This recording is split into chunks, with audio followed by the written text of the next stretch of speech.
주일 오전 예배 드리도록 하겠습니다.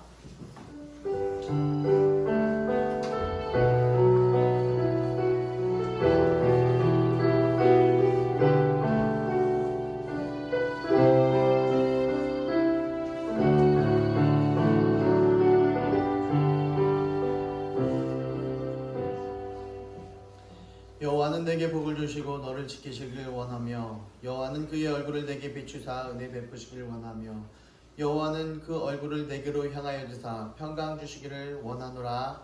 아멘. 사랑의 하나님 감사합니다.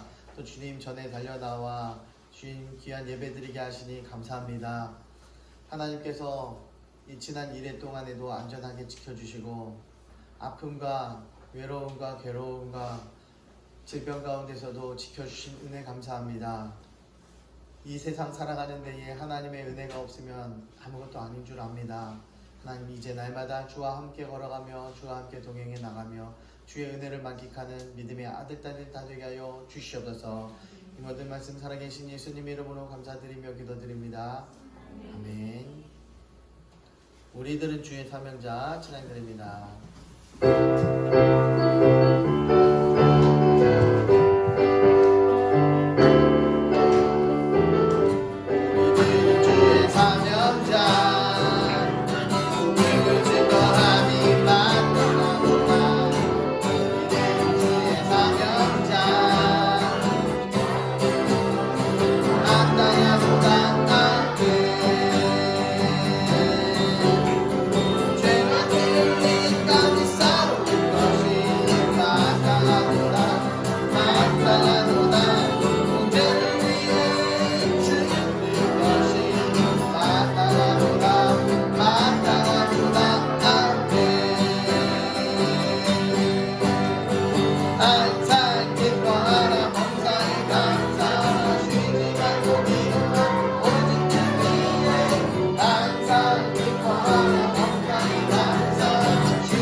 세상 누구도 감당 못하는 틈이 없는 마귀 권세를 예술 권세로 깨뜨리는 믿음의 공동체 냅시다.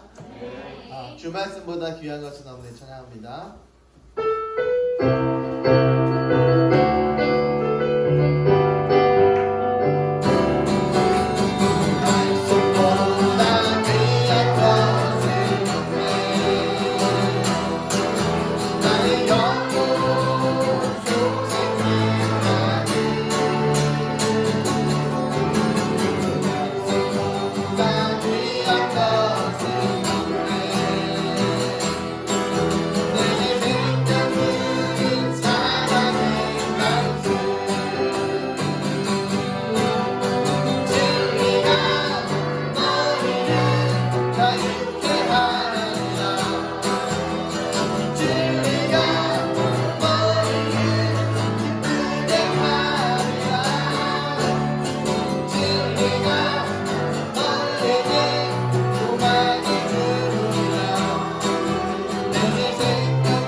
사도신경으로 신앙 고백합니다. 전능하사 천지를 만드신 하나님 아버지를 내가 믿사오며 그 외아들 우리 주 예수 그리스도를 믿사오니 이는 성령으로 잉태하사 궁정녀 마리에게 나시고 본디오 빌라도에게 고난을 받으사 십자가에 못 박혀 죽으시고 장사한 지 사흘 만에 죽은 자 가운데서 다시 살아나시며 하늘에 오르사 전능하신 하나님 우편에 앉아 계시다가 죄로서 산 자와 죽은 자를 심판하러 오시리라. 성령을 믿사오며 거룩한 공예와 성도가 서로 교통하는 것과 죄를 사하여 주시는 것과 몸이 다시 사는 것과 영원히 사는 것을 믿사옵나이다. 아멘. 모두 일어나셔서요. 교독 13번 시편 23편 교독합니다. 여호와는 나의 목자시니 그가 나를 푸른 풀밭에 누이시며 내 영혼을 소생시키시고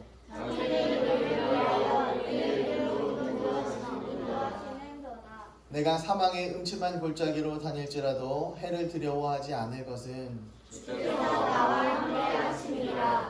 주의 지팡이와 나를 안위하시나이다. 주께서 내 원수의 목전에서 내게 상을 차려주시고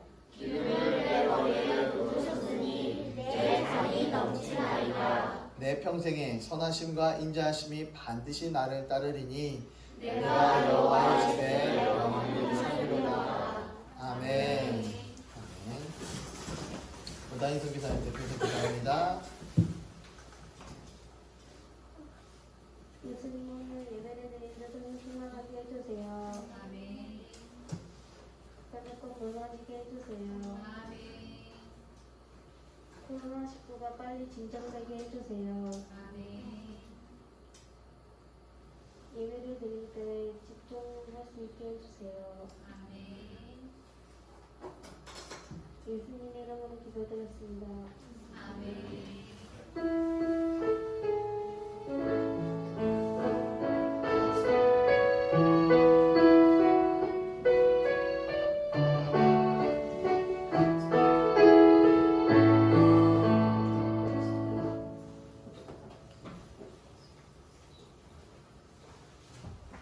예, 감사합니다. 그럼 저 오후 수요 예배 금요 찬양 합창 새 소식반 고요. 예배 후 점심 식사도 역시 마찬가지로 없습니다. 예배 후 점심 식사 없습니다. 네. 코로나19로 인해 이식되는 그런 상황이지만 이럴 때일수록 우리 담대한 마음 가지는 우리 공동체 됩시다. 최선을 다해서 위생을 관리하고 또 타인을 위해서도 조심합시다. 또 인사는 목례로 또 손 흔들기로 하도록 하겠습니다. 다음 주일 스케줄은 또 상황 보고 준비하도록 하겠습니다. 부활주일은 4월 12일 주일에 지키도록 합니다. 그리고 다 이번 개학이 곧 다가왔죠. 개학이 다가오니 4월 6일 이렇게 돼 있는데 또 아무래도 안 할 것 같은 그런 느낌이 이렇게 있어서 계속 있습니다. 그러니까는 더 열심히 조심하시기 바랍니다. 자, 우리 모두 일어나셔서요. 말씀 받습니다.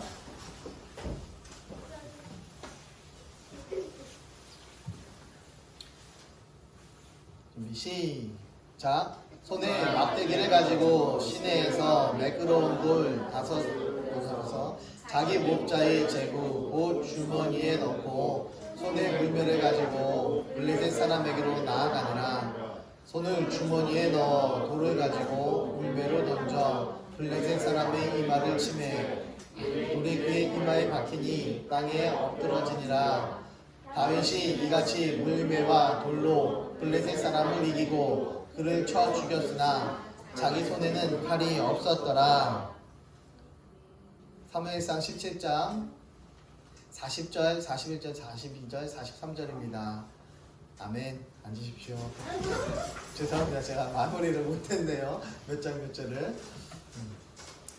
자, 믿음을 사용하라 라는 제목으로 오늘 또 말씀 받도록 하겠습니다. 일본 기독교가요 1%래요. 기독교인들이 1%. 우리나라 기독교인들은요 1200만이라고 그렇게 평가를 하고 1000만이라고 이야기하고 약 20%라고 그렇게 이야기를 합니다. 그러나 비록 1%에 불과한 기독교인이지만 그들은 한 번 믿으면요 얼마나 열심히 잘 믿는지 몰라요. 세례를 받기 전까지 많은 시간을 가져요. 세례 받는 순간까지 정말 말씀대로 살아가는 그런 사람이 될 수 있을까? 내가 정말 말씀대로 살아갈 수 있을까? 이 질문을 끊임없이 한대요. 그리고 막상 세례를 딱 받으면 정말 말씀 지켜내는 그런 사람으로 살아갑니다. 세례 받은 사람들은 정말 철저하게 살아가죠. 여러분들은 어떻게 세례를 받으셨습니까? 세례 받은 후 어떤 삶을 살고 계십니까? 지금 어떤 믿음을 가지고 계시는가? 라는 것을 물어보는 거죠. 일본의 기독교는 양적으로는 못 미치지만 질적으로는 우리가 배울 점이 참 많아요. 성경 말씀대로 하나님께서 원하시는 그대로 살아내기 때문입니다. 교회에서 살다시피 하는 사람들이 있어요. 교회에서 딱 보면 일주일에 몇 번씩이나 계속해서 끊임없이 살다시피 하는 그런 어린이들도 있고 어른들도 계십니다. 그들이 열심히 일하는 모습을 볼 때 굉장히 무척 기뻐요. 그러나 꼭 한 가지, 교회처럼 자기가 할 일에도 이 밖의 세상 속에서도 최선을 다하는 삶을 살아야 된다라는 것을 분명히 말씀을 안 드릴 수가 없습니다. 그래야 어디서나 영향력을 발휘하는 사람이 되어질 수가 있기 때문이죠. 우리끼리 모였을 때는 별거 아닌 것 같아서요. 모였을 때는 별거 아니야, 맨날 평범해. 그런데 세상 속에 들어가면 영향력을 끼치는 사람. 그런데 우리끼리 모였을 때는요, 와, 쟤는 믿음도 좋아, 너무 신실해, 너무 착해, 너무 바라 라고 얘기했는데 사회 속 들어가니까 별거 아닌 사람들이 너무 많더라고요. 특히 교회에 굉장히 많이 있어요, 그런 사람들이. 그런 사람이 되어서는 안 된다라는 거죠. 우리끼리 있을 때는 별거 아닌 것 같아도 왜 별거 아닙니까? 모두 다 신실하고 모두 다 믿음 좋고 모두 다 선한 영향력을 발휘하기 때문에 별거 아닌 것 같아도 세상에 들어가면 큰 영향력을 발휘할 수 있는 그것이 바로 성도라는 이름입니다. 그래야 기독교가 세계 속에서 세상 속에서 빛을 발휘할 수 있는 겁니다. 그렇게 되려면 실력 있는 믿음을 가져야 됩니다. 어떤 믿음? 아멘. 실력 있는 믿음. 어떤 믿음? 실력 있는 믿음. 믿음도요, 실력이 있고 실력이 없더라고요. 믿음도요, 신실하고 신실하지 않더라고요. 다윗이 바로 그러한 사람입니다. 다윗은 그다지 뛰어난 사람이 아니었어요. 이때 당시에 사무엘이 이스라엘의 두 번째 왕을 세워라 하나님께서 말씀하실 때에 하나님의 명령을 듣고 이새의 집을 찾아갑니다. 이새라는 사람의 집을 찾아가요. 하나님께서 사무엘에게 이새의 집에 찾아가라 라고 말씀하셨어요. 그래서 찾아갔습니다. 이새는요, 자기 아들들을 다 불렀어요. 이제 사무엘이 무슨 말을 했는지 하나님께서 이 가정에 보냈다. 너의 아들들을 불러와라 라고 이야기했을 때 아들들을 쭉 불러왔어요. 다윗만 빼놓고 7명의 아들을 모두 다 불러왔죠. 다윗만 빼놓고 불러왔어요. 다윗이 이스라엘의 왕이 될 것이라는 것은 상상도 하지 않았다는 거예요. 만약에 다윗이 왕감이었으면 다윗도 반드시 불러왔겠지요. 그런데 아버지가 볼 때는 얘는 아니야. 얘는 아닌 거였어요. 왕감이 아니었다라는 겁니다. 이것을 보면 다윗은 두각을 나타내지 못했던 것을 잘 알 수 있어요. 왕이 될 제목이 아니었다는 것입니다. 그가 훗날 그렇게 용맹하고 뛰어난 왕이 되리라고는 가족 중에 아무도 생각하지 못했습니다. 이렇게 사람 이름 모르는 거예요. 형제들도요, 야, 그래도 우리 중에 다윗이 제일 뛰어나지 않아? 다윗 불러와. 이렇게 했으면 다윗을 불러왔을 텐데 그렇지도 않았다는 거예요. 다윗이 도시락을 싸들고 형들에게, 전쟁터에 있는 형들에게 찾아갔을 때에 형들은 야, 네가 한번 싸워봐야 되겠다, 이런 이야기 한 명도 하지 않았어요. 내가 한번 붙어볼게요 이야기했을 때, 야, 그러면 안 돼! 안 된다는 이야기만 했어요. 다윗은 왕감이 아니었다라는 것을 이렇게 알고 있는 것입니다. 다윗은요, 들에서 훈련된 사람이었습니다. 양떼를 지키면서 두 가지 훈련을 했는데요. 하나는 막대기를 던지는 훈련이었습니다. 또 하나는 물매를 던지는 훈련을 했어요. 그들은 얼마나 많이 훈련했는지 달려가면서도 물매와 막대기를 던져서 표적을 정확하게 맞췄어요. 달려가면서 맞히는 그런 실력을 가지도록 최선을 다해 연습을 하고 노력을 했습니다. 다윗을 보면서 기억해야 될 것이 단 한 가지가 있는데요. 믿음을 가지려면 실력 있는 믿음을 가져야 되겠구나 라는 것입니다. 왜 실력 있는 믿음을 가져야 되는가 보니까요, 누구나 하나님의 은혜로요 믿음을 가질 수 있어요. 그러나 실력 있는 믿음을 갖추기에는 모두 다 갖출 수 있는 능력이 없더라고요. 공부도 운동도 투자한 만큼 실력이 쌓이게 되어져 있습니다. 믿음도 마찬가지예요. 실력 있는 믿음을 가지기 위해서는 믿음의 훈련을 충분히 쌓아야 돼. 무엇을 쌓아야 된대요? 믿음의 훈련을 쌓아야 됩니다. 믿음의 훈련이 뭐가 있을까요? 믿음의 훈련이 뭐가 있을까? 기도, 또 예배, 전도, 또 뭐? 감사, 또 예수님이 내 안에 들어와 주인 되어 주시는 것. 그렇지. 또 지금 말하는 건 모두 다 믿음의 훈련입니다. 그죠? 그런데 믿음의 훈련은 입으로만 이야기하는 겁니까? 아니면 행위로 드러나야 되는 겁니까? 말만 하는 거예요? 행위로 열심히 노력하는 거예요? 행위로 노력하는 건데 노력을 안 하니까 믿음이 생길래야 생길 수가, 믿음이 성장할래야 성장할 수가. 잘도 알아. 이런 건 너무 잘 알아. 훈련과 노력이 없으니까 믿음이 성장할 수가 없는 거예요. 이 믿음도요 훈련이 필요합니다. 그래서 성경 공부도 하는 거고, 그래서 예배 훈련도 하는 거고, 그래야 기도 훈련도 하는 거고, 말씀도 묵상하는 훈련을 해 나가는 것입니다. 그것을 통해서 우리가 하나씩 하나씩 깨달으며 믿음이 성장해 나가고 믿음의 고백이 선포되어지는 것입니다.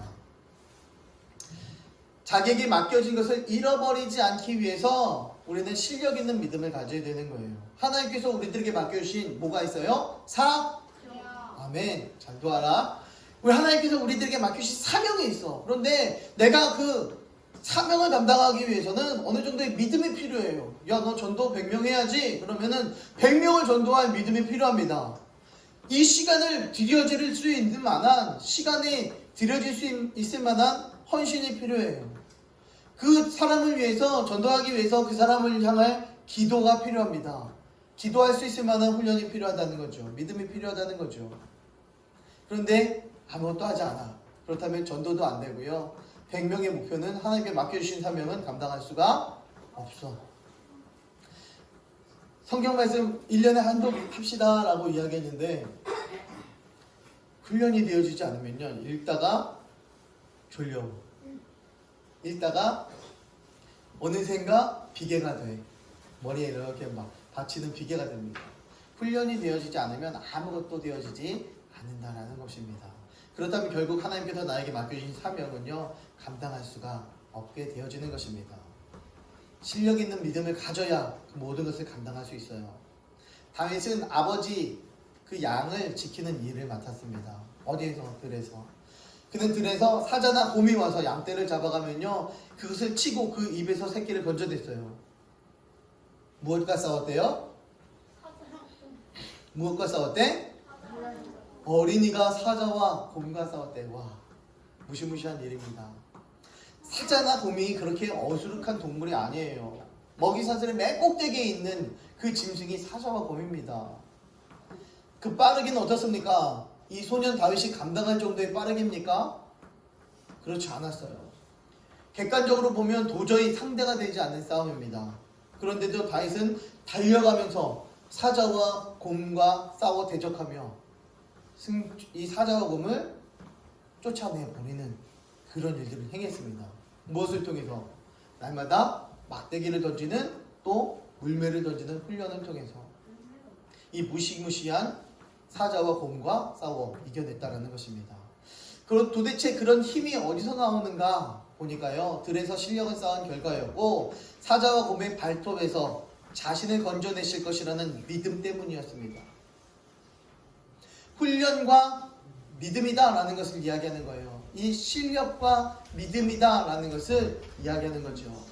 한마디로 정리하면 실력 있는 믿음에서 이 모든 것에 승리할 수 있었다라는 것을 볼 수 있는 거예요. 이때 당시에 이스라엘은요, 쇠로 만든 칼이 2자루밖에 없었어요. 다윗이 갖고 있었던 칼은 쇠칼이 아니었더라고요.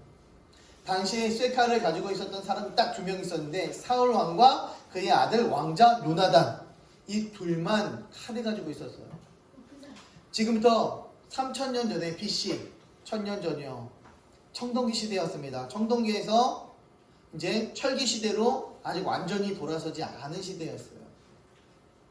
우리 삼국시대라고 그렇게 볼 수 있고, 삼국시대 이전을 볼 수 있는데요, BC 1000년 전에 청동기 시대였을 때 아무도 이걸 쇠칼을 가지고 있지 않았어요. 강철칼을. 그렇다면 강철칼 가지고 있기 전에 무슨 도구를 가지고 있었을까요? 그래, 청동검을 가지고 있었겠죠. 청동검을 가지고 있었던 시대였습니다. 그런데 이 반대로 블레셋이라는 이 나라는요, 최고의, 당대 최고의 군대였습니다. 왜? 모든 사람들이 다, 일반 병사들조차도 철기 문화가 최초로 도입되었던, 그렇게 쇠칼을 가지고 있었던 나라였습니다. 그러니 이길 수밖에 없었어요. 그래서 문화가 발달할수록 그 전 세계를 지배할 수밖에 없었습니다. 이 싸움은요, 말도 안 되는 싸움이었습니다. 쇠칼로 휘둘러봐야 청동검은 부러지고 휘어졌을 뿐입니다. 그러니 전쟁이 되어질 수가 없었던 상황이었어요. 그런데 단 2명이서 이렇게 가지고 있었던 칼을 들고 나갈 수가 없잖아요. 그러니 얼마나 이 전쟁이 두려웠습니까? 그런데 이 전쟁 가운데, 두려운 전쟁 가운데에 한 사람이 등장했습니다. 그것도 어린 소년이 등장했어요. 전쟁의 기류가 바뀌기를 시작합니다. 흐름이 이상하게 바뀌는 거죠. 뭔가 싸움이 될 것 같은 분위기가 나타납니다. 지금까지는 거대한 나라, 무시무시한 나라, 무시무시한 골리앗이 서 있는 그 전쟁의 현장만 바라보면서 무서움과 두려움에 떨고 있었던 그 이스라엘 백성들, 잠시 동안 잊고 있었던 그 하나님 이름이 드러나기 시작했습니다. 하나님의 이름이 거론되기 시작했어요. 한 사람이 실력 있는 믿음은요, 전쟁의 분위기를 바꾸기에 충분했었습니다. 때론 실력 있는 믿음이 민족의 생사를 결정짓기도 합니다. 실력 있는 정치가 한 명이, 실력 있는 대통령 한 명이 이 나라를 좌지우지하더라라는 것입니다. 실력 있는 어느 한 가장이, 실력 있는 한 어머니가, 실력 있는 아버지가 이 가정을 좌지우지해 나가더라고요. 불가능한 일이 존재하는 것이 아니라 불가능하다라는 생각이 존재했던 이 시대였습니다. 세상을 압도하는 실력 있는 믿음이 소유자들이 반드시 되길 바랍니다. 우리 성도가 그래야 합니다. 진짜 실력을 갖춰 나가야 하는 것입니다. 공부하자 그러면은 그냥 앉아있는 건 오래 앉아있는데 공부가 안 되는 거예요. 실력이 안 쌓이죠. 집중력을 가져야 됩니다. 앉아있는 훈련뿐만 아니라 집중력 훈련도 또한 필요하다라는 것입니다. 지금부터 120년 전에 있었던 일입니다. 구한말 세계 정치의 격변기였지요. 조금만 판단을 잘못 내리면 나라의 운명이 위태로워지는 시기였습니다. 이런 위기 순간이 오면 꼭 민족주의자가 나오고 애국 운동가가 드러나더라고요. 이 어려운 시기에 반드시 애국 운동가가 나옵니다. 요즘도 어려운 시기여서 애국에 대해서 외치는 자들이 많이 나오죠. 이 당시에도 외국과 통상을 반대하는 최익현이라는 사람이 있었습니다. 또 흥선대원군의 쇄국정책이 있었어요. 외국 것은 받아들이지 않고 우리 것을 고수하자라는 생각을 가지고 있었습니다. 최익현이 이제 조일 수호 조약을 맺기 직전에 1876년에 도끼를 한 개 딱 들고 와서 궁궐 앞에 딱 섰습니다. 그래서 엎드렸어요. 그리고 조약 체결을 반대하며 이런 상소를 올립니다. 이 조약을 체결하기 앞서서 체결하려면 이 도끼로 저의 목을 먼저 베고 그 다음에 체결해 주세요 라고 그렇게 외쳤습니다. 그래서 이 최익현의 상소가 너무나 유명한 상소죠. 또 흥선대원군도 나라를 사랑하는 마음으로 자기의 또 권력을 가지려는 마음으로 저 외국과 통상조약을 맺지 않았어요. 여기서 애국이 아닌 것이 어디 있겠습니까? 최익현과 이 흥선대원군이 애국이 아니진 않았어요. 모두 다 나라를 사랑하는 마음이 있었습니다. 민중의 힘으로 이모군란을 일으키고 제너럴 셔먼호를 불태우고 의기양양했습니다. 쇄국정책을 계속해서 펼쳐나갔죠. 그러나 그것이 진짜 나라를 구하는 길이었을까? 라는 생각을 가져보게 됩니다. 120년이 지난 지금 과연 어땠을까? 나라를 정말 구한 길이었을까? 선택이었을까? 라는 생각을 해봅니다. 지금 생각해보면 그런 감정보다는 제대로 된 외교관 하나 키우는 것이 더 나을 뻔했다라는 생각을 가지게 됩니다. 국제정세에 대한 정확한 판단을 내리는 한 사람이 아쉬웠던 것입니다. 앞을 내다보고 실력을 쌓는 일은 매우 중요한 것이었죠. 그래서 국제정세를 바르게 꿰뚫고 내다보는 그런 실력 있는 인재가 지금 이 대한민국에 분명히 있어야 되고, 분명히 있는 그 사람이 좋은 위치에서 영향력을 발휘하는 그 자리에 올라서야 하는 것입니다. 외교부 장관 자리에 올라서야 되겠죠. 그런 사람들이. 그래서 외교를 잘 이뤄나가야 되겠죠. 국제정세의 정확한 판단을 내리는 그런 한 사람이 아쉬운 시대가 또 지금은 아닌가 또 생각을 해봅니다. 실력 있는 믿음을 소유했다면 이어서 할 일이 있습니다. 그것을 실력 있는 믿음을 잘 활용하며 사용하는 것입니다. 실력 있는 믿음만 가지고 있어서는 안 돼요. 내가 실력만 가지고 있어서는 안 되는 것입니다. 그것을 활용하고 써먹어야죠. 마가복음 4장에 보면요, 예수님께서 제자들에게 천국의 비밀을 무엇으로 이야기해줘요? 비유로 말씀해줍니다. 씨 뿌리는 비유, 등불의 비유, 겨자씨 비유. 이것을 다 말씀하신 이후에 제자들과 함께 바다로 나갔어요. 바다로 나갔는데 무엇을 만납니까? 큰 풍랑을 만나요. 제자들이 이 풍랑 속에서 나는 지금 빠져 죽겠구나, 난 정말 죽겠구나 생각을 했습니다. 이때 의지할 것은 예수님뿐이 없더라고요. 그런데 예수님 뭐 했습니까? 배 끝에서, 뱃머리에서 잠을 주무시고 계셨어요. 그 풍랑 속에서 파도가 굉장히 많이 쳤을 텐데 그 속에서 잠을 주무시는 예수님, 진짜 잤을까 아니면 자는 척 했을까요? 제자들이 어떤 반응을 보일까라는 생각을 가지고 자는 척 했을까? 아니면 진짜 깊은 잠을 잤을까? 아직도 궁금합니다, 저는.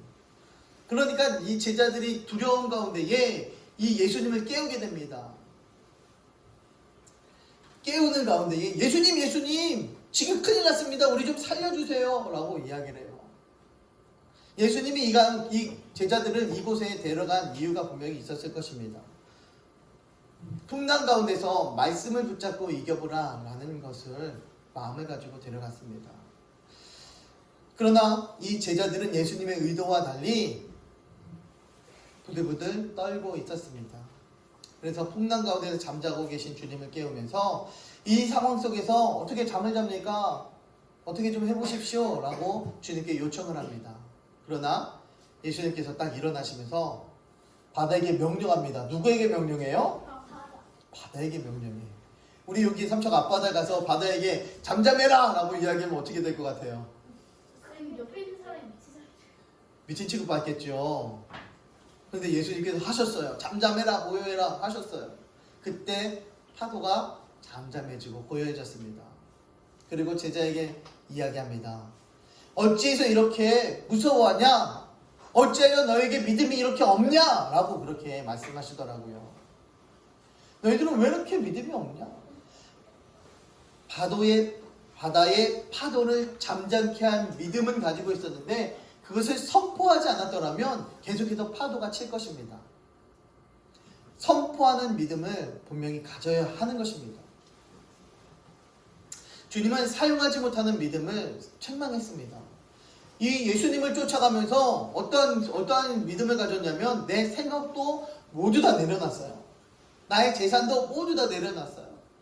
나의 가족도 모두 다 내려놨어요. 나의 고향 모든 것들을 다 내려놓고 예수님 오직 예수만 쫓아갔습니다. 얼마나 대단한 믿음입니까? 여러분들에게 지금 가족도 재산도 지식도 직장도 다 내버리고 예수님 쫓아갑시다 라고 이야기하면 과연 쫓아갈 사람 몇 명이나 돼요? 그런데 이 제자들은 그런 예수님을 믿는 신실한 믿음 가지고 쫓아가더라고요. 다 버려두고 그런 믿음을 가지고 있어요. 그런데 그 믿음을 예수님께서 책망하시더라고요. 그 가운데 가지고만 있어. 밑에만 가지고 있어. 세상 것을 눈으로 계속 쳐다보고만 있어요. 이 믿음이 가지고 있긴 하지만 세상을 압도하지 못하는 믿음이더라고요. 우리도 이 말씀을 들었으면 우리도 분명히 사용해야 합니다. 세상을 이기었노라 라고 말씀하셨을 때 우리는 아멘 이라고 이야기하고 전쟁은 누구에게 속했대요? 하나님에게 속했대. 이 전염병 또한 누구의 주관 소관에 있습니까? 생명 또한 누구에게 소관이 있습니까? 우리들의 건강은 누구에게 소관이 있습니까?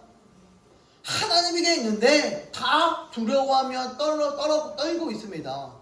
왜? 세상을 바라보고 있는 거죠. 믿음은 가지고 있고 아멘으로 고백하는데 사용하는 믿음은 없더라라는 거예요. 사용할 때 하나님의 능력은 나타나는 것입니다. 사용할 때 믿음이 나타나는 것입니다. 성장하는 교회의 공통적인 특징이 있더라고요. 말씀을 듣기만 하지 않고 그것을 사용합니다. 말씀을 들고 현장 속으로 달려 들어가는 것입니다.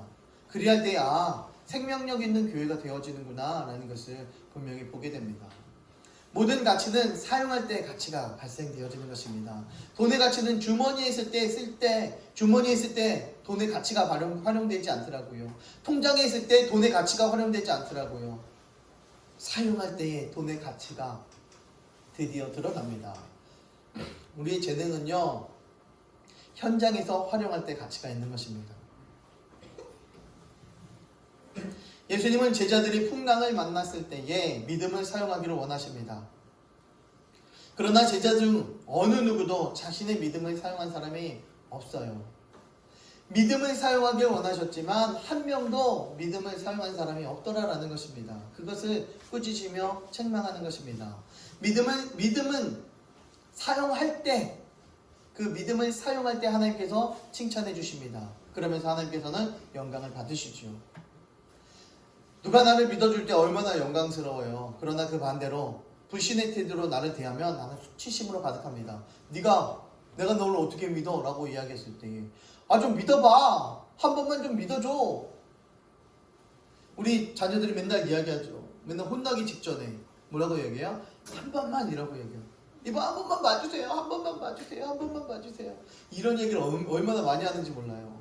한 100번은 했을 거예요. 이 한 번만을.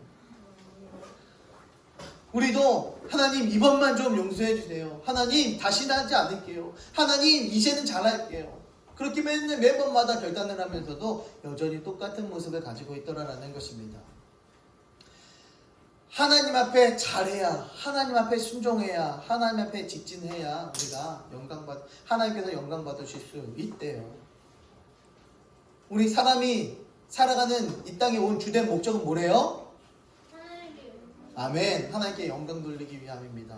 그런데 하나님께 영광 돌리지 못하는 삶을 살고 있다면 큰일 난 거 아닙니까? 하나님이 주신 믿음은 자꾸만 사용해야 합니다. 그럴 때에 우리들의 능력이 나타나는 것입니다. 기도에서 병이 나왔어요. 그러면은 기도에 재미가 붙어요.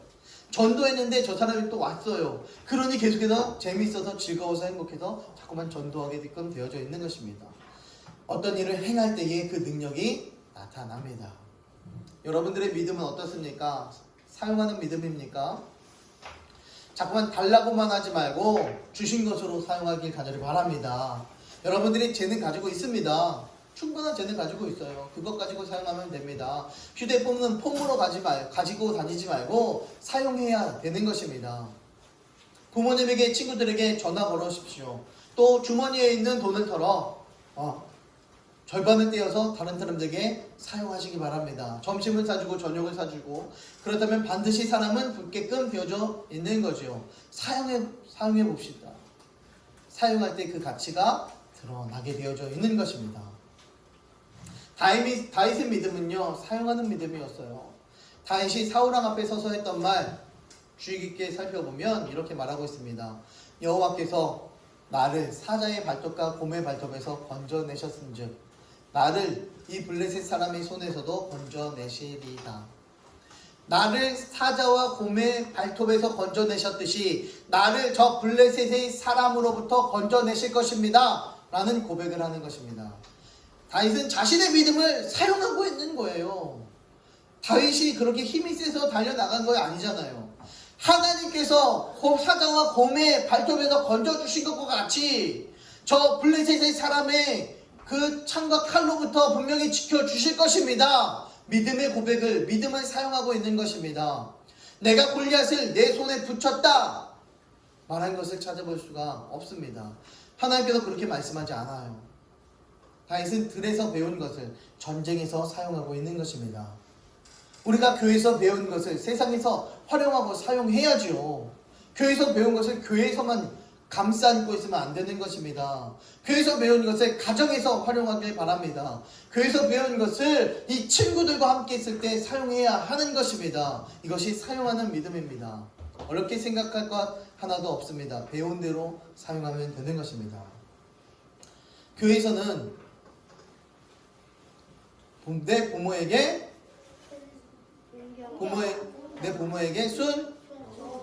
내 부모를 그래, 이런 거 아니다.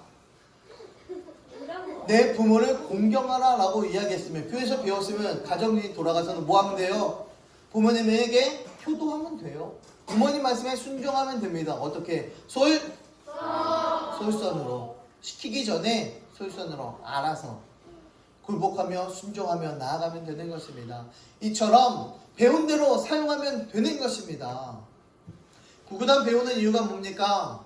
4,000원짜리 짜장면 9그릇 시켰을 때 얼마예요? 36,000원. 사구? 그럼 얼마예요? 36,000원. 그래, 4,000원 더하기 4,000원 더하기 4,000원 더하기 4,000원 더하기 4,000원 더하기 4,000원 더하기 이런 거 하지 말라고 곱하기 배우잖아요. 짜장면 다른 데 굳이 구구단 많이 사용하지 않잖아요. 뭐 사 먹을 때 많이 쓰잖아요. 뭐 활용할 때 많이 쓰잖아요. 제일 많이 쓸 때가 뭐 계산할 때 굉장히 많이 쓰잖아요. 그죠? 자, 구구단은 이럴 때 사용하라고 있는 겁니다. 이게 사용하는 거예요. 생활 속에서. 우리 믿음 또한 마찬가지입니다. 서로 섬기고 서로 사랑하고 서로 아끼고 서로 나누고 이것이 실제로 사용해 나가는 것입니다. 믿음도 단순할 필요가 있습니다. 과거처럼 다윗처럼 과거에 자신을 지켜주신 하나님께서 지금도 오늘도 지켜주실 것을 나는 믿습니다. 그러면서 전쟁에 나갑니다. 일관된 신앙, 일관된 믿음, 이것을 우리는 가져야 되는 것입니다. 다시 볼 때 사자나 곰, 골리앗은 별반 다르지 않은 존재더라고요. 사자나 곰 그 발톱에서 지켜주신 것 같이 누구에게 지켜주네요? 애굽의 저 사람에게부터 하나님께서 지켜주신대요. 사자나 곰과 저 애굽의 골리앗과 다를 바가 없더라라는 거예요. 똑같이 봤습니다. 사자나 곰이 초원을 지배하는 최고의 동물이었다면 골리앗 또한 세상의 군대를 지배하는 최고의 용사였습니다. 하나는 동물이고 하나는 사람이다 라는 것만 빼면 모두 다 다를 것이 없는 상황이었어요. 그래서 다윗은 고백합니다. 여호와께서 사자의 발톱과 곰의 발톱에서 건져내셨은즉 블레셋 사람의 손에서도 건져내시리이다 라는 고백을 선포를 하면서 달려갑니다. 하나님께서 사자와 곰의 발톱으로부터 자신을 지켜주신 것처럼 블레셋 사람의 손에서도 자신을 지켜주실 것을, 그런 믿음을 사용하고 있는 것입니다. 이런 다윗을 사울왕이 불러다가 자신의 갑옷을 입혀줘요. 자신이 가진 큰 칼도 채워주었습니다. 그런데 익숙하지 않았어요. 걷기조차 불편했습니다. 그래서 다윗은 벗고 가기로 결정을 합니다. 나 너무 커요. 너무 불편해요. 오히려 방해가 돼요. 라는 거죠. 칼 대신 손에 막대기를 들었습니다. 매끄러운 돌 5개, 물매를 하나를 들게 되었지요. 그리고 골리앗을 향해 맞았습니다. 다윗은 다시 한번 자신의 주무기를 사용합니다. 주무기는 누구를 쫓을 때 사용했어요? 사자나 곰을 쫓을 때 사용했습니다. 들에서 훈련하였던 방법을 사용합니다. 자기가 늘 훈련했던 것을 가지고 사용하는 것이 자기의 주무기예요. 특별한 남들이 잘한다고 해서 그것이, 남들이 잘하는 것이 주무기를 만들어야지 라는 것이 아니라 자기가 잘하는 것, 그것 가지고, 그 강점 가지고 살아가라 라는 것을 말하고 있는 겁니다. 조금 전에는 믿음을 사용했습니다. 그러나 지금은 실력을 사용합니다. 믿음을 사용했는데 이제는 실력을 사용합니다. 다윗이 상대하는 대상만 바뀌었지 사용하는 방법은 변하지 않았다라는 거예요. 여전히 막대기야 물매를 가지고 달려나가게 되는 것입니다. 상대는 바뀌었는데 내가 활용하는 도구는 바뀌지 않았다라는 걸 이야기해줘. 오히려 그 대상의 몸집이 더 커졌어요. 사자나 곰은 초원을 향해 내달리는 반면 골리앗은 그 자리에 가만히 서 있었습니다. 사자나 곰은 막 달려가는데 골리앗은 어린 아이가 달려오니까 그냥 가만히 서 있었어요. 얼마나 더 쉬웠어요. 목표를 향해 달려가는 게. 움직이는 표정까지 맞출 정도로 훈련을 했는데 가만 서 있는 표정 맞추기는 얼마나 더 쉬웠어요. 이게 더 쉬운 상황이었습니다. 그리고 머리가 이게 덩치가 더 크니까 어때요? 표적이 더 크죠. 표적이 더 크게 지금 되어져 있습니다. 그러니 얼마나 더 쉬운 싸움이었습니까? 다윗의 믿음은 이랬어요. 싸우면 싸울수록 점점점 쉬운 싸움이었습니다. 다른 사람이 볼 땐 점점 어려운 싸움이었지만 다윗이 볼 때는 점점 쉬운 싸움이었어요. 왜? 믿음의 실력이 함께 결합이 되어지니까. 하나님을 신뢰하니까 그렇습니다. 망설이지 않고 골리앗을 향해 달려갔는지, 담대함, 우리가 이 상황이었으면 어땠을까? 역시 남들과 같이 뒤에서 숨어 있었겠죠. 전쟁하지 않았겠죠. 하지만 믿음을 사용할 때에 효력은 발생이 되어지는 것입니다. 우리도 장식용 믿음이 되지 말고 사용하는 믿음을 가져야 하는 것입니다. 믿음은 사용하라고 있는 것입니다. 믿음을 가지고만 있는, 믿음은 장착만 하는 것이 아니라 장착했다면 그것을 사용해야죠. 탱크에 바주카포를 장착했다면 바주카포에 장착했다면 멋으로 달려있는 것이 아니라 무엇입니까? 사용하라고. 그렇다면 장착만 해서는 아무런 쓸모가 없습니다. 믿음은 사용하라고 있는 것입니다. 어떤 사람이 나를 향해서 믿음이 참 좋으시네요 라고 이야기하면 여러분 가만히 있으면 안 돼요. 믿음 좋다는 것은 무엇을 이야기합니까? 믿음 좀 사용해보세요, 이런 이야기예요. 그 믿음 가만히 가지고 계시면 안 됩니다 라는 이야기예요. 그러니까 믿음은 반드시 활용하며 사용해야 되는 것입니다. 사용하는 믿음을 가져야 됩니다. 한번 따라해 봅시다. 믿음은 사용하라고 있는 것이다. 사용하는 믿음이 되자. 사용하는 믿음이 되자. 아멘. 예. 믿음을 사용하는 사람이 됩시다. 학교에서도 한번 사용해보고 직장에서 사용해보고 집에 가서 사용해봅시다. 근데 여러분 믿음이 뭔지 몰라서 사용 못하는 사람들이 있더라고요. 자기가 가지고 있는 믿음이 뭔지 몰라서 사용하지 못하는 사람들이 있어요. 믿음이 무엇인가 보니까요, 하나님을 신뢰하는 것입니다. 어려움이 있을 때에, 힘든 일이 있을 때, 괴로움이 있을 때에, 아픔이 있을 때에, 난감한 일이 있을 때에 그때 하나님께서 이 일을 해결해 주실 거야 라고 이야기하면서 그것을 돌파해 나가는 것입니다.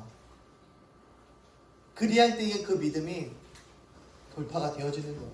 그런 어려운 난관이 해결이 되어집니다. 그러한 모든 모습들이 해결되어져요.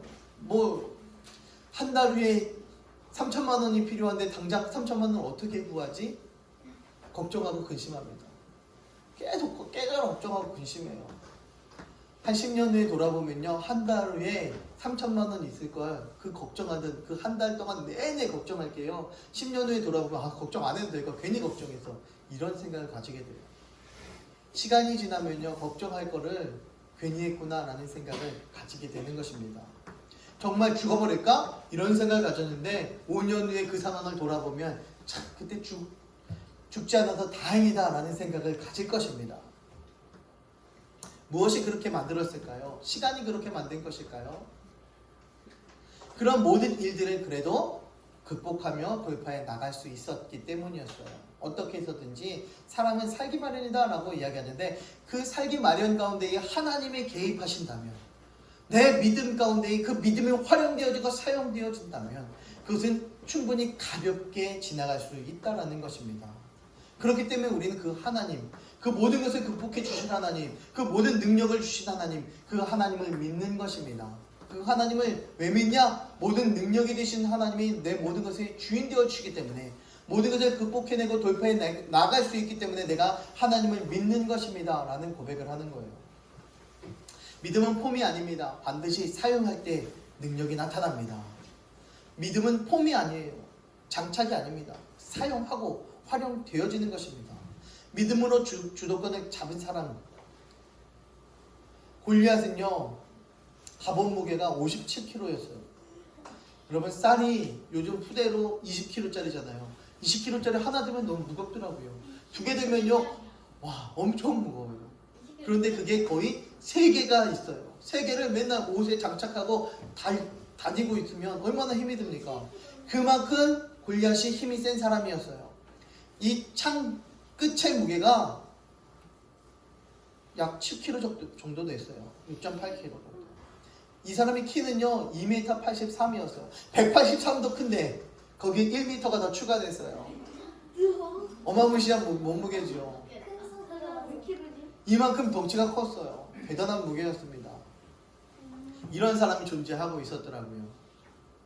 그런데 이런 사람과 1대1로 싸우는 거였어요. 이 당시의 문화는 전쟁은요, 모두 다 나가서 떼거리로 싸우는 거, 집단으로 싸우지 않았어요. 이때 당시의 문화는 1대1로 나와서 싸우는 문화였습니다. 전쟁 문화는 1대1로 나하고 다니하고 싸웠어. 다니가 졌어요. 그러면 우리 사모님 나와서 싸우는 거야. 그런데 제가 졌어요.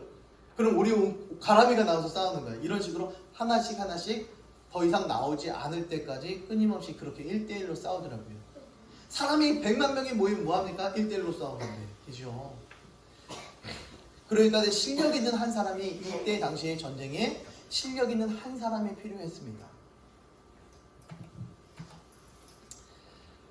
주변에는요, 골리앗의 주변에는 방패를 든 수많은 군사들까지 쫙 깔려 있었기 때문에, 칼을 든 군사들까지 쫙 깔려 있었기 때문에 더 두렵고 무서웠습니다. 난공불락이었습니다. 다윗은요, 골리앗이 보기에도 예쁘장한 어린 아이였습니다. 사울이 봤을 때엔 참 예쁘장한 어린 아이였었거든요. 예쁘장한 어린 남자 아이였어요. 갑옷이 맞지 않아 입지도 못했습니다. 손에는 막대기 하나, 물매뿐이었습니다. 물매는 이렇게 생겼죠. 이 돌멩이는 당시의 문화를 보니까 약 지름이 6cm 정도 되어지는 요거보다 조금 더 작게 되어지는 한 요만한 돌멩이였어요. 요만한 돌멩이를 가지고 양쪽에는 가죽끈을 가지고 이렇게 돌리면서 휘휘 돌리면서 맞추던 그런 타격이었어요. 이거는 뭘 이용하는 거예요? 원심력이죠. 관성을 이용하는 거고, 이 새총은 뭘 이용하는 겁니까? 탄성을 이용하는, 탄력을 이용하는 거예요. 탄성을 이용하는 거죠.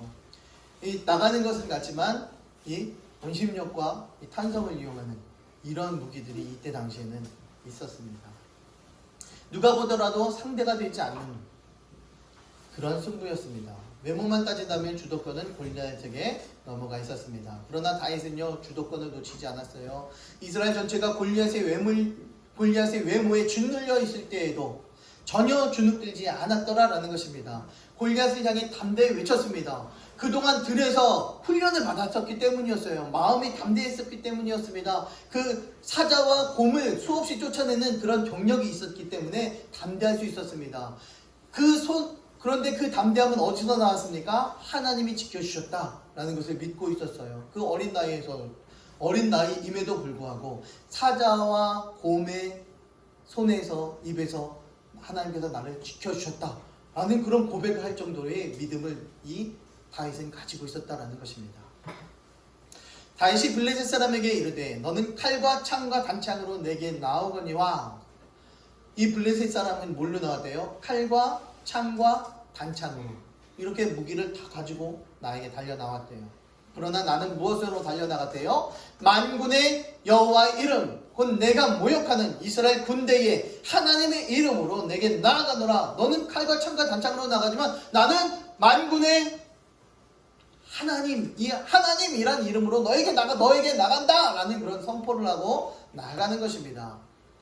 여호와께서 너를 내 손에 넘겨주실 것이다. 너를 쳐서 내 목을 벤대요.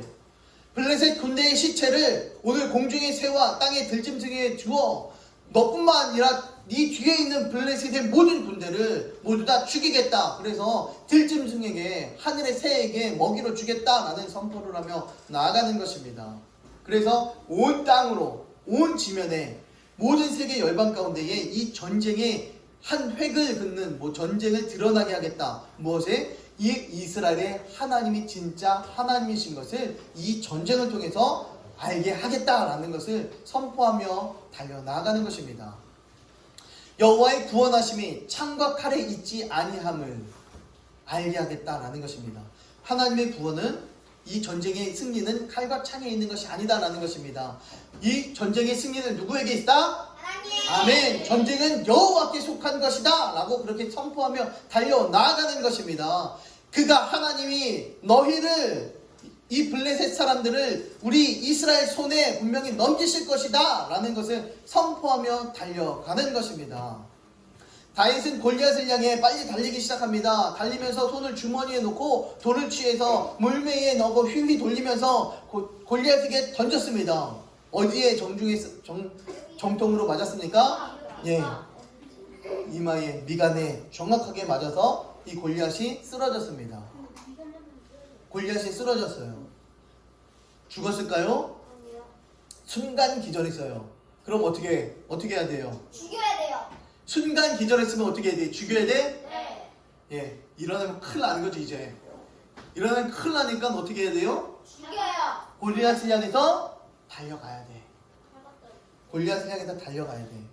아까 뭐라고 이야기했습니까?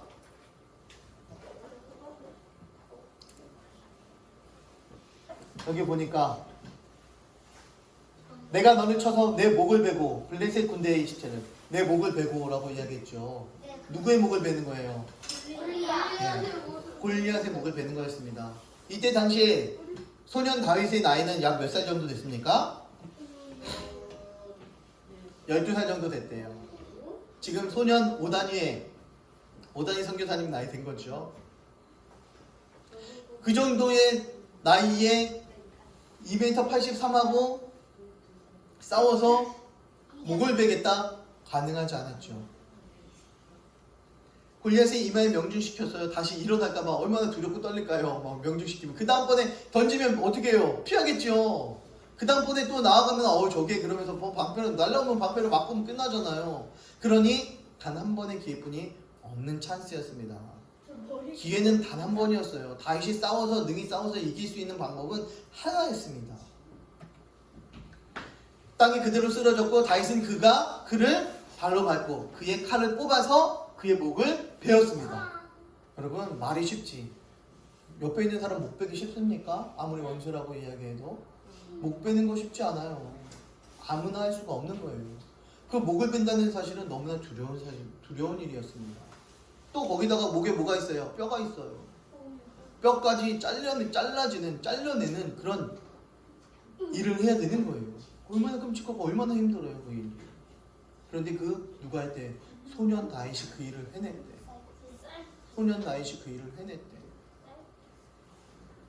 야, 대단한 일입니다. 누구도 할 수 없는 일을 이 소년 다윗이 해냈어요. 그의 머리를 베인다는 사실이 지금도 할 수 없는 거를 이때 나이에 이 일을 해냈더라고요. 와, 대단한 일이었습니다. 이 일로 블레셋 군대는요, 순식간에 아수라장이 되었습니다. 웅성웅성거리며 이제 자기의 장수가 죽었으니 어떻게 해야 돼요? 우린 졌구나.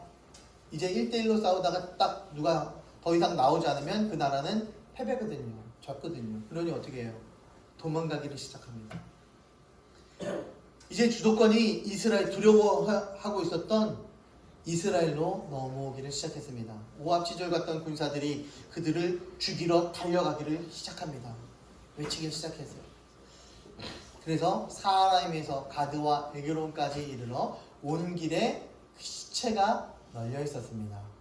아까 외치면서 달려갔습니다. 네 목을 자르고 이 블레셋 너희 모든 군사들 모든 들짐승에게 하늘의 새들에게 먹이로 줄 것이다 라는 그런 선포가 이루어졌습니다. 무엇을 했더니 이 믿음을 사용했더니 믿음의 실력을 갖추고 그 실력 갖춘 사람이 달려나가 활용했더니 이 온 세상 지면에 하나님의 영광의 이름이 선포되더라라는 것입니다. 한 사람의 신앙자의 기독자의 이름이 이 세상에 우뚝 서서 세상에 선포하니 활용하니 하나님의 영광이 드러나더라라는 것입니다. 골리앗은 칼 한 번 휘둘르지 못하고 죽었습니다. 억울하겠죠. 그래서 주도권을 빨리 잡아야 하는 것입니다. 칼든 사람이 활든 사람을 이길 수 없습니다. 그것과 마찬가지로 다윗이 오히려 활을 들고 갔더라면 이길 수 없었을 것입니다. 미리 방어하기 때문이겠죠. 활 들고 시위 당기고 있었으면 저 활이 뚫고 들어올 것을 예상하고 있었기 때문에 미리 방어하고 있었을 것입니다. 그러나 늘 훈련해왔던 자신의 주특기 물매라는 주도권을 잡았기 때문에 골리앗을 이길 수 있었던 것입니다. 다른 사람이 아무리 훌륭한 것을 가지고 있더라도 우리는 그것을 가지고 달려나가서는 이길 수가 없다는 거예요. 내가 훈련받고 내가 가지고 있었던 내가 장착하고 있는 그런 주특기 가지고 재능 가지고 하나님께서 나에게 주신 그런 재능 가지고 달란트 가지고 우리는 살아가면 되는 것입니다. 다윗이 잡은 주도권은 특별한 것이 아니었어요. 당시 애굽이나 아시리아 바벨론 군대 안에서도 물매 던지는 사람들이 있었어요. 다윗만 가지고 있었던 주특기가 아니었습니다. 이 군대에서는 이 물매병이 있었어요. 사격병, 스나이퍼 같이 이 물매병들이 따로 이렇게 훈련하는 사람들이 따로 있었어요. 이처럼 다윗은 특별한 것을 가지고 가지 않았다라는 거예요. 주도권을 잡기 위해서는 꼭 특별한 것을 가지고 있어야지만 된다? 이것이 아닙니다. 평범한 것을 가지고 갔습니다. 평범함이 신앙의 힘과 결합했을 때에 우리들의 별것 아닌 것이 하나님의 능력과 성령의 권능과 결합했을 때에 상상할 수 없는 일들이 일어나더라라는 것입니다. 세상이 감당할 수 없는 일들이 일어나더라라는 것입니다. 머리는 장식용이 아닙니다. 생각하라고 있는 겁니다. 어떤 바보가 자기보다 덩치가 훨씬 더 큰 사람하고 싸우는데 맞붙어 싸우겠습니까? 그래서 씨름이나 권투나 레슬링이나 이런 거 보니까요, 올림픽을 보니까 체급별로 계속해서 싸우더라고요. 왜? 덩치가 다를 때마다 5kg마다 5kg, 10kg마다 힘이 달라요. 체구마다 힘이 달라요. 그렇기 때문에 체급별로 가더라고요. 그런데 상상할 수도 없는 체급이 차이가 나는데도 달려가더라고요. 이건 이 싸움은요, 체급이 차이가 나는 것은요, 정정당당한 것이 아니라 그냥 날 죽여라 라고 그냥 목내미는, 날 잡아먹으라 라는 목내기입니다. 그런 싸움입니다. 주도적인 싸움은 그것이 아닙니다. 믿음의 주도적인 싸움을 해가야 된다라는 것을 성경에서는 말하고 있어요. 주도권을 잡는 이유가 무엇인가 보니까요, 하나님이 주신 능력으로 섬겨라 라는 겁니다. 너가 주도권을 잡는 이유는, 네가 유력자가 되고 네가 위대한 사람이 되어줄 수 있는 이유는, 주도권을 잡아라 라고 이야기하는 것은 네가 가진 그 능력 가지고 섬기며 살아가라, 사랑하며 살아가라 라는 것을 이야기하는 것입니다. 주도권을 가지고 주변을 섬기는 것, 그것이 먼저 신앙을 가진 성도들이 가지는 모습이어야 할 것입니다. 들에서 막대기와 물매로 양을 잘 지켰더니 하나님은 이스라엘 백성 그 민족을 살리는 블레셋으로부터 구하는 영웅이 되게 만드셨습니다. 막대기와 물매 하나 훈련 잘했더니 나라를 살리더라고요. 들에서 아버지 양을 지키는 일에 최선을 다했더니 이 나라를 지키는 왕이 되더라고요. 여러분, 지금 어떤 것을 가지고 훈련하고 계십니까? 여러분들이 가지고 계시는 무엇으로 훈련하고 계십니까? 하나님께서는 그 훈련을 다 마친 이후에 상상할 수 없을 것 가지고 여러분들에게 맡겨주신다는 사실을 기억하시기 바랍니다. 믿음으로 살아보면 됩니다. 신앙의 힘을 붙들고 살아가십시오. 믿음의 힘을 붙들고 하나님의 능력을 붙들고 살아가십시오. 성경 어디를 붙들고 살아가야 되나? 라고 생각해 보니 하나님이 믿음의 사람을 쓰는 것을 보게 됩니다. 성경의 어느 한 구절을 붙잡고 살아가는 것도 중요하지만 성경을 보니까요, 아, 믿음의 사람을 사용하시는구나, 이것을 깨닫게 됩니다. 그렇기 때문에 우리들은 믿음의 훈련을 해 나가야 되는 것입니다. 믿음의 실패자가 되면 안 됩니다. 예수님은 다 참아도 무엇은 못 참는데요? 무엇 못 참는데요? 믿음 없는 건 못 참아요. 그래서 결국은 죄 짓는 것도 하나님께서 참으시고 용서해주고 긍휼을 베푸시지만 믿음 없는 자들은 참으시지 않으시고 지옥으로 보내시더라고요. 죄 지은 자까지도 용서해 주시고 구원으로 천국으로 인도해 주시는데요, 믿음 없는 자는 참으시지 않더라고요. 우리 다른 것은 다 부족해도 믿음은 부족하지 않았으면 좋겠습니다. 믿음 없는 사람은 되지 맙시다. 우리 한번 다시 따라해 봅시다. 믿음 없는 사람은 되지 말자. 하나님의 믿음을 사용하자. 하나님의 믿음을 사용하자. 언더우드 선교사님이요, 이 땅에 들어왔습니다. 이 부부가 부산에 들어왔을 때에 집집마다 굴뚝에 나는 연기를 바라보면서 이렇게 기도했습니다. 골짜기마다 마을마다 교회와 학교가 세워지게 하여 주시옵소서. 110년이 지난 지금 이 언더우드 선교사님 부부가 기도했던 그 기도가 이루어졌습니다. 골짜기마다 교회가, 십자가가, 종탑이 안 세워진 데가 거의 없어요. 자그마한 섬마을조차도 교회가 다 세워졌습니다. 믿음으로 고백했고 믿음으로 기도했고 믿음으로 행했더니 이 일들이 이루어지더라고요.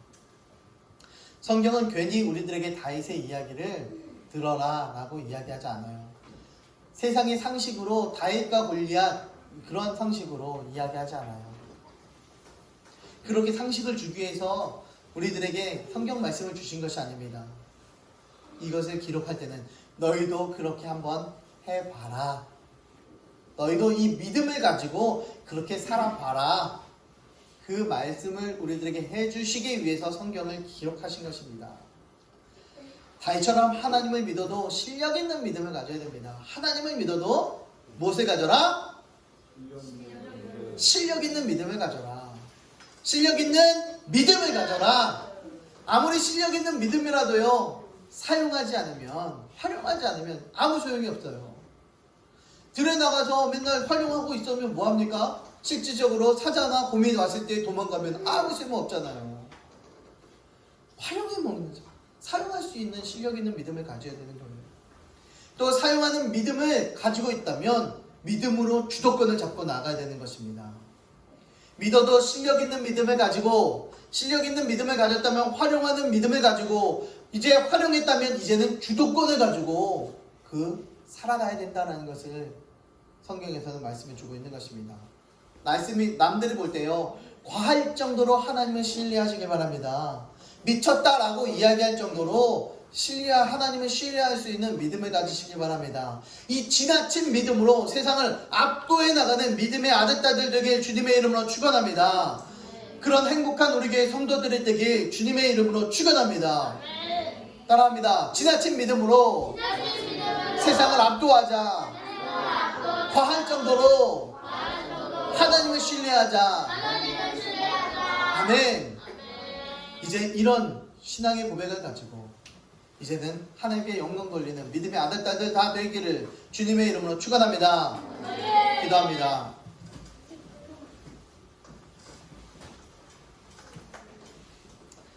사랑해 주님 감사합니다.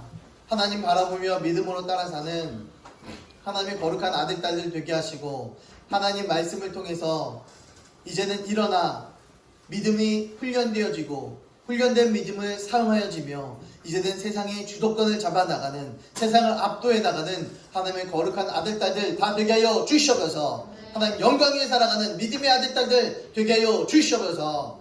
이 모든 말씀 살아계신 예수님 이름으로 감사드리며 기도드립니다. 아멘. 준비하신 예물 드립니다. 우리는 예수님의 복의 피로써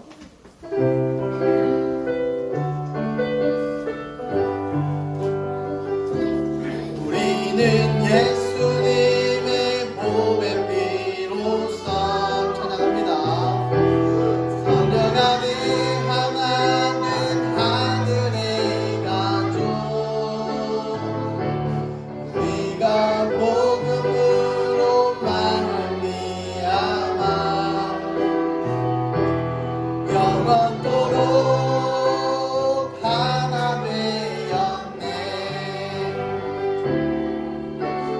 함께 의사가 되고 함께 지체가 되고 함께 약속에 참여한 우리들은 한 해였고 함께 아픔과 기쁨을 함께 복음을 위하여 함께 생명을 나누는 우리들은 하나의 가족.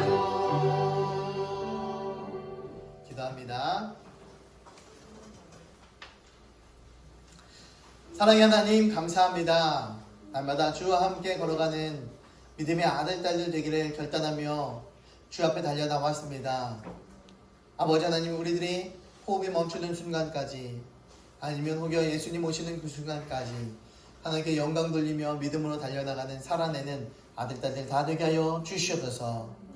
우리가 주님 앞에 달려나올 때마다 주님 귀한 예물 드립니다. 주님 축복하여 주시고 하나님 영광 받아 주시옵소서. 10의 1을 드린 손길 위에 하나님께서 상상할 수 없을 만큼 하나님께서 갚으시고 채우시고 부어 주시옵소서. 하나님의 영광이 귀하게 드러나게 하여 주시옵소서.